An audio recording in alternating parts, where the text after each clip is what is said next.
The gunshot wound was fatal. Dr. Naomi Okafor knew it the second they wheeled him into the ER, at 2 a.m., blood pooling on the gurney, his expensive suit ruined. Her hands moved on autopilot while nurses shouted vitals. His face was beautiful even in death's grip-sharp jawline, ink-black hair matted with sweat. But what caught her attention were his eyes. Cold, calculating, even unconscious. He looked dangerous. "Dr. Okafor, he's crashing!" Her resident's voice cracked with panic. Naomi didn't hesitate. She grabbed the scalpel. Clamps. Her fingers worked inside his chest cavity, massaging his heart back to life. The monitors beeped. Once, twice, then steady. He gasped awake violently, grabbing her wrist with inhuman strength. His eyes locked onto hers, dark, intense, filled with something she couldn't name. "You," he whispered in accented English. "What's your name?" "Dr. Naomi Okafor. You're in surgery. You need to—" "Naomi." He repeated it like a prayer, or a claim. "I'll remember that." Then he passed out again. Naomi should have let security handle the aftermath. She should have walked away. But when men in black suits flooded her hospital an hour later demanding his release, she realized she'd just saved someone very, very dangerous. And he knew her name. The flowers arrived at Naomi's apartment 3 days later. Black roses, dozens of them. No card, but she knew. Her hands trembled as she threw them in the trash. How did he find her address? She asked herself. Her phone buzzed. A text from an unknown number. "The flowers were a thank you. You saved my life." She blocked the number immediately. 2 minutes later, another text from a different number. "You can't hide from me, Dr. Okafor. I always find what belongs to me." Belongs to him? Naomi's stomach twisted. She called hospital security. But what could she say? A patient sent flowers? That night, she came home to find her door unlocked. Her heart hammered as she pushed it open. He sat on her couch like he owned it, the gang leader, fully healed, wearing a 3-piece suit that probably cost more than her rent.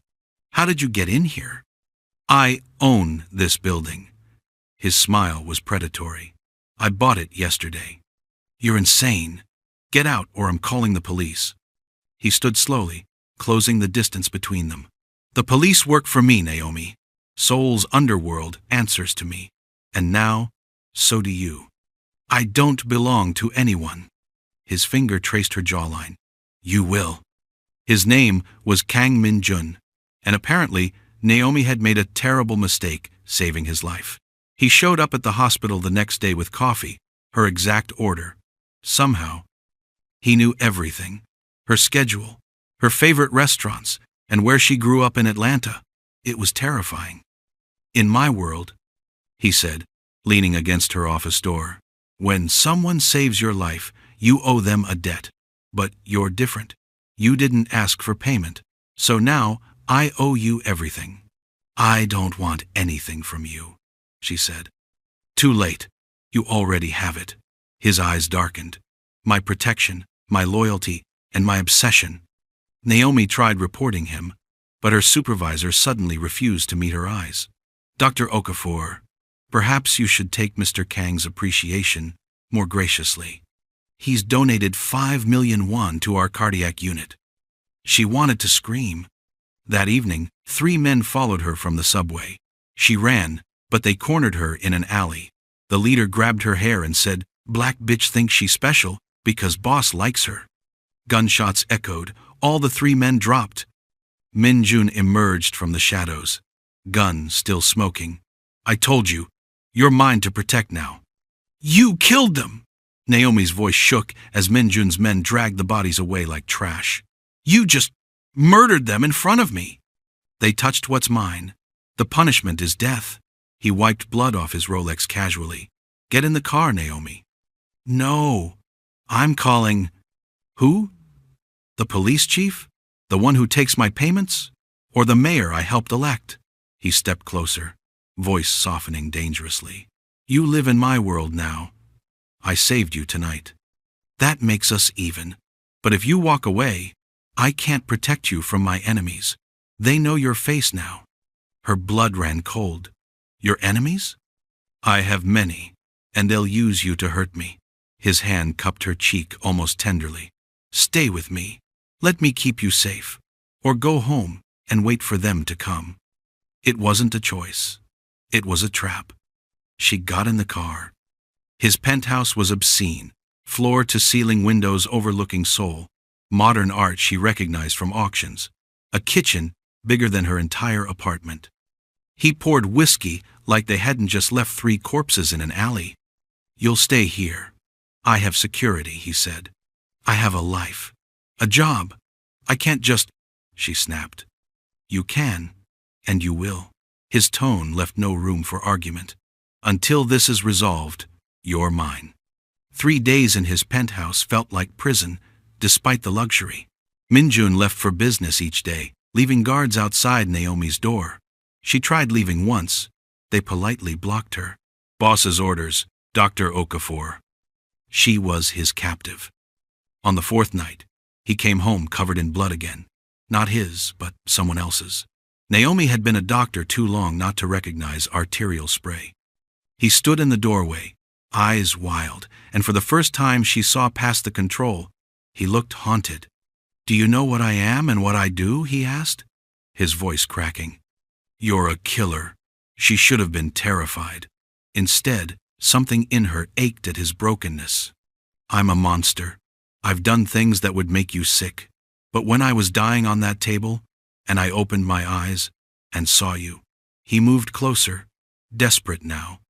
You looked at me like I was human, not a thing, not a weapon, just a man.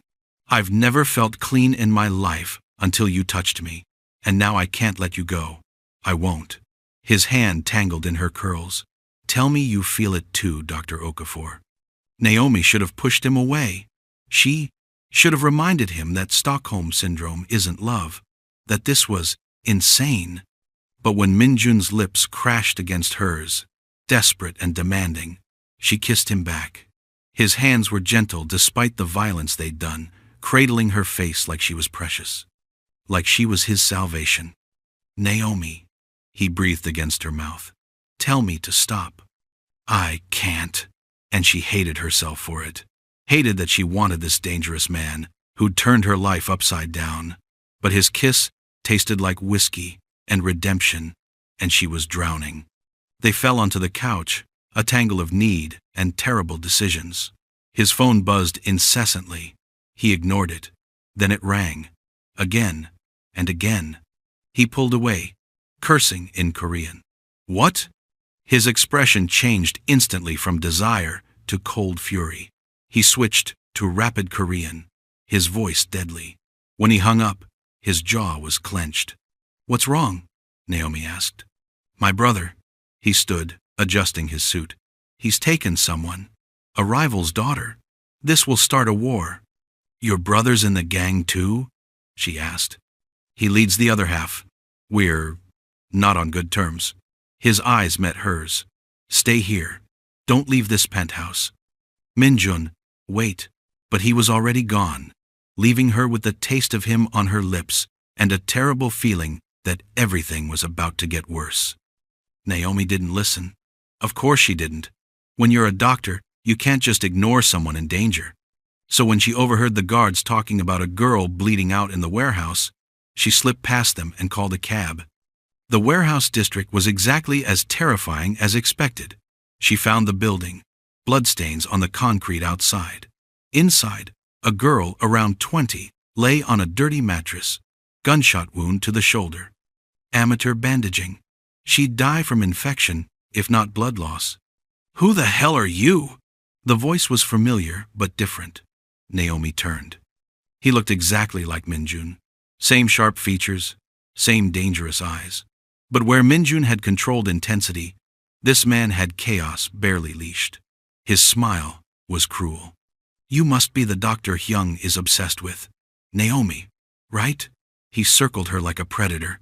I'm Kang Min-ho, the better-looking twin. She needs a hospital. She's leverage, and she stays here until her father pays. He grabbed Naomi's chin, studying her face. I see why he's obsessed. You're different and exotic. She slapped him hard. His laugh was genuinely delighted. Oh, I like you. Tell me, does my brother kiss you like he means it? Or does he still pretend he has a heart? The warehouse door exploded inward. Minjun stood there, gun drawn, murder in his eyes. Get your hands off her, Minho, now! Two twin brothers, but they looked at each other like enemies ready to kill. Minjun's gun never wavered from Minho's head. The air crackled with violence, about to explode. You brought her here? Minjun's voice was lethal calm. To my territory? Your territory? We split Seoul 50-50, Hyung. Or did you forget? Minho still held Naomi's arm, using her as a shield, and she came here herself, following her hero complex. Let her go. Why? She's pretty. Maybe I'll keep her instead. See what makes you so obsessed. Minjun fired. The bullet passed an inch from Naomi's ear and embedded in the wall behind Minho's head. A warning shot. Her ears rang. Next one goes through your brain. Let her go. Minho released her, hands up in mock surrender. This is about the girl, isn't it? You're going soft, Hyung. Since when do we care about random? If this girl dies, her father unleashes hell. Return her and end this. He insulted us, called us Japanese dogs. Naomi moved to the injured girl while they argued, checking her pulse. Weak, but steady. She needed antibiotics, fluids, and real care. I can stabilize her. Naomi interrupted their standoff. But she needs a hospital. Both of you, shut up and let me work. Both brothers stared at her. Then Minho laughed. Oh, Hyung, she's perfect. Minjun lowered his gun slightly. Save her, then we talk. Naomi worked on the girl, while the brothers negotiated like Mafia dons, which she realized, sickeningly, they were. The Kang twins had inherited Seoul's underworld from their father and split it in half. Minjun took the west. Drugs, gambling, protection. Minho took the east. Weapons, trafficking, assassination. They'd maintained peace for 5 years, until now. The girl goes back, Minjun said flatly, with compensation. Compensation? He disrespected us. He'll disrespect our graves when he wages war over his daughter. Use your head, Minho. Naomi finished bandaging the girl, then stood. She needs IV antibiotics. I'll stay with her until... No, both brothers said simultaneously, then glared at each other. Minjun continued. You're coming with me. Now. Someone needs to monitor her. I'll watch her, Minho offered, that dangerous smile returning. I promise to be gentle, unlike some people who kidnap doctors and hold them prisoner. That's different, Minjun growled. How? Because you're in love with her? Minho's words hung in the air like a gunshot. That's what this is, isn't it? You actually fell for someone. How? Human of you. Minjun grabbed Naomi's hand, pulling her toward the door, but Minho's voice stopped them cold. Does she know what you did, Hyung? Why you really ended up in her ER that night? Minjun froze. Naomi felt his hand tighten on hers. Minho, don't. Why not? She deserves the truth. Tell her, Minho pushed, eyes gleaming with malice. Tell her whose bullet was in your chest. Minjun's silence was deafening. Naomi pulled her hand from his. What is he talking about? Naomi, we need to leave. It was mine. Minho's smile was vicious. I shot him. We had a disagreement about territory, and I put a bullet in my dear brother's heart. Or tried to, anyway. Didn't expect him to survive. Certainly didn't expect him to find a talented doctor to save him. The room spun around Naomi. You shot each other? It's complicated, Minjun started. No, it's simple. He wanted my territories. I said no. He threatened me. I shot him. Minho shrugged. Family business. Naomi looked at Minjun, this man she'd saved, kissed, started to fall for. You let me think you were the victim. That enemies shot you. But it was your own brother, your twin. I am the victim. He tried to kill me. After you tried to take everything from me.